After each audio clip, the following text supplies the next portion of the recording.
Hello, I'm Murray Cowell from Belmont Mail, the South Coast's leading specialists in email marketing. We show our clients how to rapidly ramp up their sales and profits by using email marketing to identify, target and motivate their most responsive customers and persuade them to buy and keep on buying. We also provide services to other agencies such as graphic designers, web designers and marketing consultants to enable them to offer email marketing services to their clients without the hassle and the overhead of having to develop the systems and expertise in-house. The question I'm posing here today is this: video killed the radio star, but will social media kill email marketing? As I've just told you that I specialise in email marketing, you can probably guess what I think the answer to this question is. But before we try and answer this question, let's step back a bit and look at why we're even asking it in the first place. Just over a year ago, I made the decision to stop all other services to focus on email marketing. Belmont had been a generic internet marketing agency offering a whole range of services: web design, email marketing, pay-per-click, consultancy, but I decided that email marketing was our core skill and we should focus on that. Shortly after I'd made that decision, I received training in social media marketing from Daniel Priestley, the entrepreneur who's recently taken over eAcademy. Daniel showed me a video about social media which had been made by Socialnomics, Eric Qualman's social media company. If you haven't seen it, I'll provide a link at the end of this presentation, because it really is worth a look.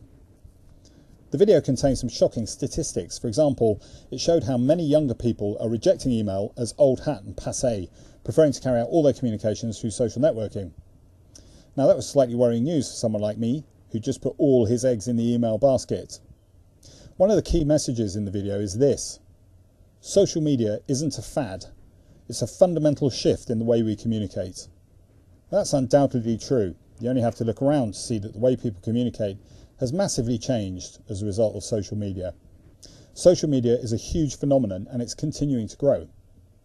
Does this mean that email will no longer exist in a few years' time? Had I just invested my whole company in a dying medium?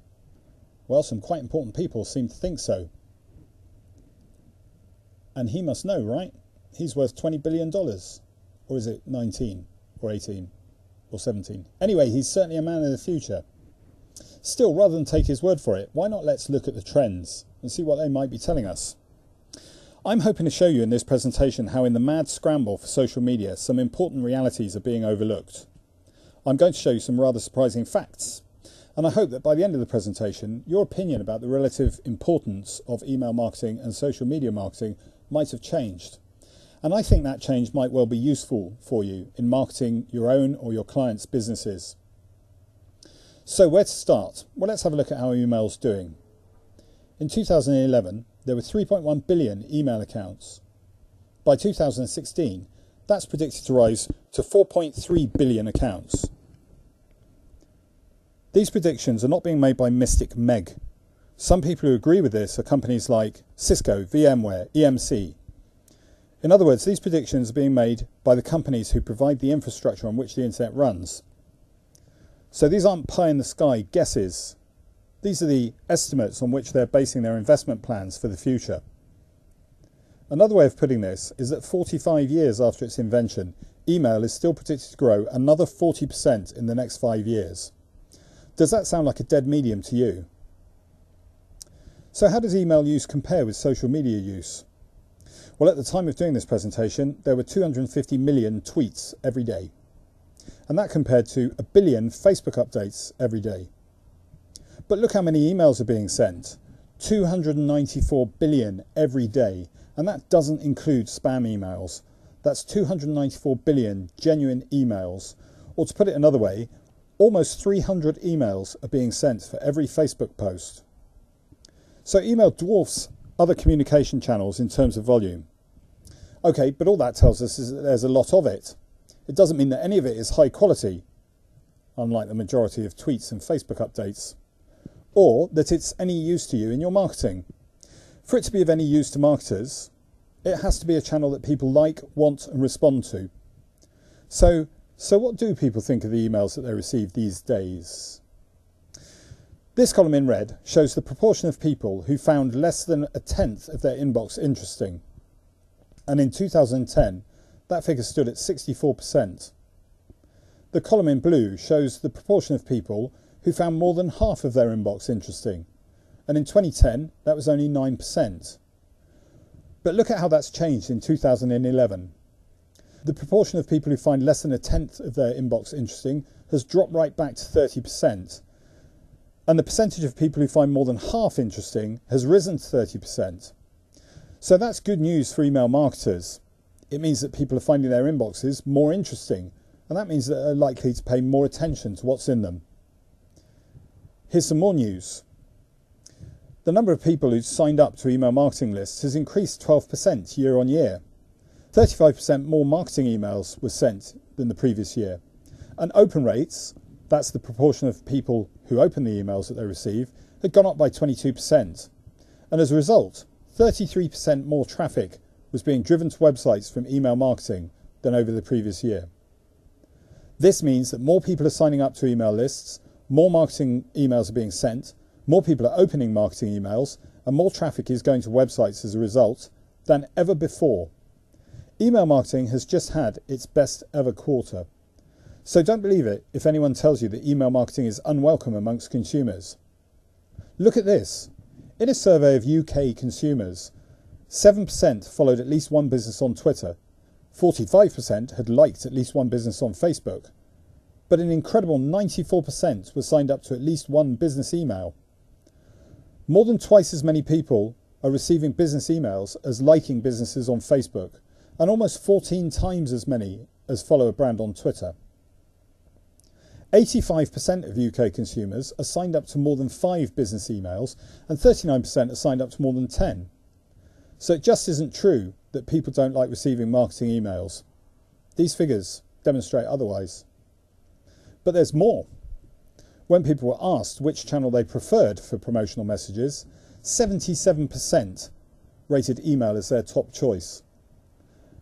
Only 4% liked Facebook, which came in 4th place behind direct mail and SMS texts. And Twitter and LinkedIn didn't really get much of a look in at all. That's amazing, isn't it? People are saying that they don't want to hear promotional messages on Facebook, Twitter and LinkedIn. Their overwhelming preference is for email. I know what you might be thinking. Yeah, that might be true for the general population, but what about younger people? Surely they don't want boring old email. Well, the same question was asked to 15 to 17-year-olds, and have a look at these results. Still, 66% rated email as their preferred channel. Facebook was still only 8% and Twitter 4%. So this is incredible. Even younger people prefer to receive promotional messages via email. Also, consider this. Amongst UK consumers, even the most popular social media platform, Facebook, has only achieved 58% penetration in the UK population. YouTube's at 22%, Twitter at 14%, MSN at 12%, LinkedIn at 8%, and MySpace at 6%. But have a look at this. 33% of UK consumers don't use any social media at all. And of those who do, 67% never share any company or product information on social media. Selfish people. Haven't they heard of viral marketing?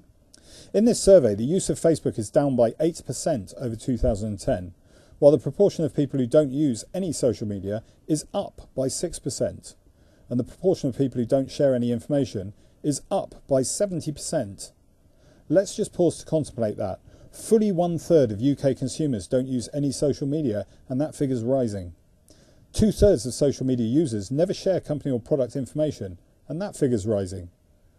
So if you rely too much on social media for your marketing, you're ignoring 1/3 of your market. So what's email marketing got that social media hasn't? Well, it's got the MIME protocol. That's a protocol that nobody owns and everybody can use. This is important because it means there's no dependence on a particular company for the continued use of that system. Email is asynchronous, which means that people don't have to be online at the same time to use it. That's not unique to email, but it's an advantage that the recipient doesn't need to be online. And there's evidence that consumers hang on to emails for future reference. Arguably, whatever happens in the future, there will always be a need and a demand for an electronic medium that meets this specification. Segmentation is easy with email lists, and it's also easy to send different marketing messages to different users. You can therefore send direct messages that are tailored to what you know about your customer. The metrics for email are very detailed, so you can see exactly how people are reacting to your marketing messages, and you can easily measure the return on investment. Only email has this unique combination of features, and that's what makes it such an effective tool for marketing. So as email seems to be here to stay, what challenges do we face as email marketers in the future? Spam is still a problem, even though there's some evidence that it's beginning to drop. But it gives email marketing a bad name, so there's an ongoing image problem. Spam filtering is changing, and it's changing big time. These changes mean that getting your marketing message delivered will be even harder unless you follow very specific guidelines. If you don't know about the changes in ISP filtering techniques, then come to my website and visit my blog and download the Direct Marketing Association's report on the subject. It includes some vital actions that you need to take if you want to ensure that your marketing emails continue to be delivered. The average corporate user receives 112 emails a day, so getting people to open emails will continue to be a challenge. Social media is obviously important and here to stay, but email remains the most important channel. Email marketers and social media marketers need to think about how to integrate these channels to get the maximum benefits from both. At the moment, 90% of emails are read on desktops and laptops, and only 10% on mobiles and tablets. But this is changing, and the trend towards viewing emails on mobile devices is likely to accelerate. Email marketing to mobiles requires a different approach. If consumers are to continue to tolerate and welcome marketing emails, then high quality, relevant content is most important. The best way to achieve this is with increased segmentation and targeting. Automation is important too, to avoid being overwhelmed by the task of sending different messages to different segments. Well, we're nearing the end of the presentation, and I think that I've been able to establish that email will be around as a marketing tool for some time to come. I hope that I've lived up to my promise that I would share some surprising facts with you today, and I hope that your perspective on the importance of email has shifted as a result. Just to summarise, the unique nature of email protocols mean that it's likely to continue well into the future, perhaps forever. More people are using it than ever before, and that growth is predicted to continue. When it comes to digital marketing, whatever other channels you're using, email is the most important one. Who says so?